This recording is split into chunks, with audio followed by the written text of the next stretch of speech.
La comunità scolastica del Collegio Barbarigo ha deciso di vivere questo tempo di avvento, il tempo dell'attesa, lasciandosi illuminare dal messaggio più bello e più profondo che la Chiesa ha lanciato all'umanità attraverso il Concilio Vaticano II. Scruta i segni dei tempi. L'umanità spesso è incapace di scorgere i segni della presenza di Dio nel tempo, nella storia che vive. Eppure Dio è presente. È l'inizio ed è anche il fine della nostra storia. Quel bambino che nasce in mezzo all'umanità, rappresentata dai pastori, rappresentata dai magi, è davvero il segno della benevolenza di Dio, di un Dio che ci ama infinitamente, fino a donarsi tutto e a dirsi tutto nel Figlio suo.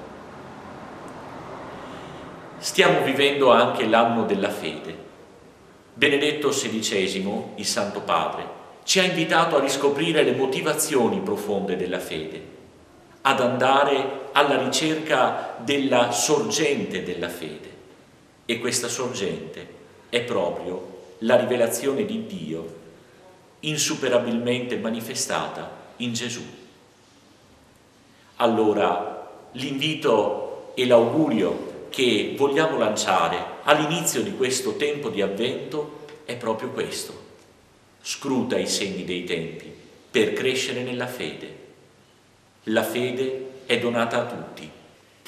Camminiamo insieme durante queste settimane per arrivare a Betlemme e inginocchiarci anche noi davanti alla stalla, assieme a Maria e Giuseppe, assieme ai pastori, assieme ai re magi. E allora anche noi ci sentiremo parte di quell'umanità redenta dal Figlio di Dio. Buon cammino di avvento.